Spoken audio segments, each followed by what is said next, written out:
because it is really important that we address the support that we're all able to put in, particularly as we go into the winter. And here we have the Coalition of the Willing today, you had the EU yesterday, but we are all working with President Trump, and therefore we're all working as one wider coalition here in relation to the support we need to put in for Ukraine. On missiles, we've put in more missiles from the UK in recent days and weeks, and pushing the case for long range. It is really important that we do have long range, and those discussions are ongoing. And of course the protection of energy, because Putin is attacking the energy in Ukraine, and that needs protection. We've had discussion today about how we can stop those attacks and how we can better protect those energy supplies. On the question of the US, what's happened this week is really significant. I think on the sanctions package and the bearing down on oil and gas, this week has been a very significant week because we went early with the measures that we, the UK, took. President Trump came in with really important measures that have had a real impact. And then, of course, the EU followed in with a further package of sanctions this week as well. And I think if I was to pick out one thing this week that was of most significance, it would be the combined impact of those packages, not only because of the impact they have on the Russian economy and the pressure that they put on, but also because they demonstrate the point that whether it's the Coalition of the Willing, the EU or the US, we are all coordinating clearly in our efforts to support Ukraine, and effectively doing so.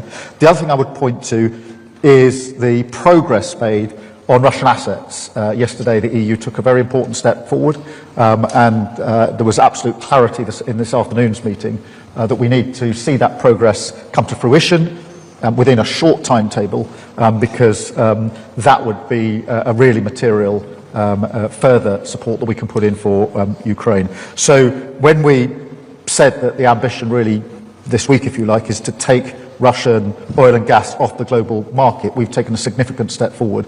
I would also add that the measures or the movement in position by India and China in relation to Russian energy and oil in particular are also significant. I think what you'll detect behind that is the sort of coordination and discussions that are going on, have been going on today, are going on between us pretty well all of the time, and having a very significant impact on Russia, because we must put Ukraine in the strongest position. There's going to be a hard winter, of course, particularly when it comes to protecting energy, and it is very important that whilst, of course, we want to get to a ceasefire and a lasting peace, we will, in my view, only get there if we put Ukraine in the strongest possible position. We must never lose sight of that aspect of it. And I'm really pleased to see the Coalition of the Willing so determined and united on this. Of course, to some extent, the coalition was set up to answer the question, what about security guarantees? But to see this wider coalition now working in a coordinated way, I think it really reinforces why the Coalition of the Willing is so important. In relation to the by-election, look, I'm deeply disappointed by the results. I'm not going to suggest otherwise. I spoke to the First Minister this morning, and clearly we need to reflect and regroup and double down on the delivery in Wales, and we clearly need to do much more. Vladimir, can I pass over to you on the first issue? Thank you very much for the question. So, first of all, we're not finding and we're not searching the way how to stop Putin and how to finish this war without the United States. So our plan is to make strong steps together. That is the plan, by the way, of Putin. He wants to divide us, to make us weaker.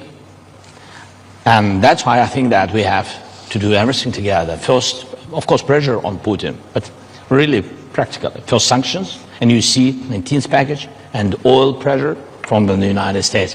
And I think this is a very strong step. The second point is long-range pressure between us. From the very beginning, it was about our drones, our long range. Then, God bless, we had such partners like UK and France, and the partners gave us Storm Shadows and Scalps. Then, only after that, United States joined us, and we began to use ATACMS. Not big number, but in any way, it's about together. Yes, and now we count on some more strong instruments, but we will see. Yes, then about air defense. Again, it's about together decisions. We really don't have something which can destroy ballistic. That's why Americans helped us, but also Europeans, because firstly, Europe delivered Patriot systems, but United States, they did it together because United States gave licenses for this. Yes, but I hope that we will in any way we will find a way how to produce our own systems. We have to do it, and I think this is the most important thing, that politically it's very important to go together. That's what about coalition or willing, and the result at the end will be security guarantees. And again, with the security guarantees, we need to have United States. This is very important. Thank you. Thank you very much. Vladimir, I'm going to pass over to you to call your question, please. Thank you so much. Highly prepared. Валерія Пашко, доброго дня, Суспільне. Public Broadcaster of Ukraine. I have one question for all. It's on reparation loans. So, Mr. President, you were quite optimistic about the political decisions yesterday, but it seems not to have happened yet. What's your view on that? Is it disappointing now for you? And Prime Minister Frederiksen and Prime Minister Skov, why the Council conclusions were changed yesterday? Like the leaders didn't give the green light to the Commission to develop the legal framework for these reparation loans. What would the discussion look like yesterday? And Prime Minister Starmer, for you, is the EU could join to share this financial burden, because the EU aims to bring on board all the G7 countries? Thanks. Yeah, I will begin. Thank you. So I think that the decision with Russian frozen assets is crucial for us, but I think that there are three steps in this question with frozen assets. The first one is political decision, then practical decision, and then implementation. And I think that yesterday we've got political decision. That's why I think this is positive signal. Then practical decision. We hope that we can get it to the end of this year. And only after that, implementation. So that's, God bless, we can have at the very beginning of the year. But we will see. Thank you. Meta probably makes sense. Yes, let me be very clear. I think the idea of a so-called reparation loan is good. I haven't seen any alternative. And the idea of letting Russia pay for the damages they have done in Ukraine is the only way forward. Of course, there are some technical questions that has to be answered. There are a lot of details that we have to work on. But first and foremost, this is a political decision and a political choice. I support the idea totally. And I think we have to work in a way that we have a solution before Christmas Eve, so we are able to ensure that we can finance Ukraine for the next years. I know some colleagues find this way forward more difficult than I do, and we have to solve the problems, but I also have to say, what is the alternative? The alternative is not to let Russia win this war, and the alternative is not to ask all the Europeans to pay instead of Russia. So we need to solve the technical issues. I am sure that we will be able to do that, and then we will hopefully, I will work for that, have a decision before Christmas Eve. Dick, did you want to? Yeah, thank you. And of course, I fully agree with Meta partners. Then the second issue is that we talked about, and I think this is an important issue. Of course, you can say it is the technical or financial, but there are risks, and we talk about mutualization of risks. And I heard a lot of countries and leaders yesterday say that they want a guarantee, and that's important because we have to share the risk, and it cannot be only put only on Belgium.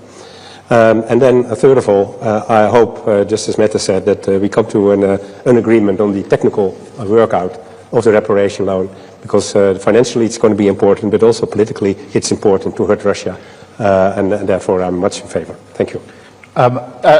Just linking the two, if I may. Firstly, the political decision that was made yesterday by the EU is really significant, and we shouldn't lose that. The question of the Russian assets has always been complicated and difficult, and there's no pretending otherwise, and it is really important that the detail is worked through. I think Mette is right to say putting a timetable around that makes complete sense, but I wouldn't underestimate the significance of the move that was made yesterday and a very high level of agreement today that we need to make progress on that. In relation to your broader point about the UK and the EU in particular, yes, we are coordinating a lot of what we do, and that is a very good thing. It's a very good thing in the field of Ukraine. We're doing it much more broadly on defence and security and trade and the economy, actually. That reflects a number of things. Firstly, our shared and long-held belief that we are most effective in our support for Ukraine when we act as a group of countries, whether that's the EU and the UK working together, as we have done on most of the sanction packages. It's no accident that we act at the same time, or the wider group of the coalition of the willing. And just to emphasise something that Vladimir said, it was welcome to have the new Prime Minister of Japan on the call today. I think it was her first international engagement, and she made a statement of principle about where she stands.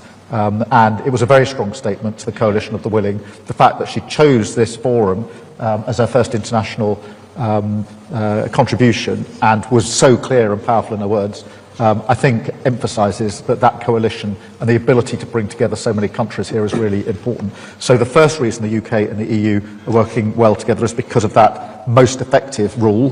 The second is, since the EU-UK reset, I am proud and pleased to say we are coordinating much more across a wider range of issues. We live in a world where there are many, many challenges, many opportunities, and my strong view is that when the UK and the EU are able to work together, as we've shown we are able to, we're better able to meet those challenges. And of course, having Mark here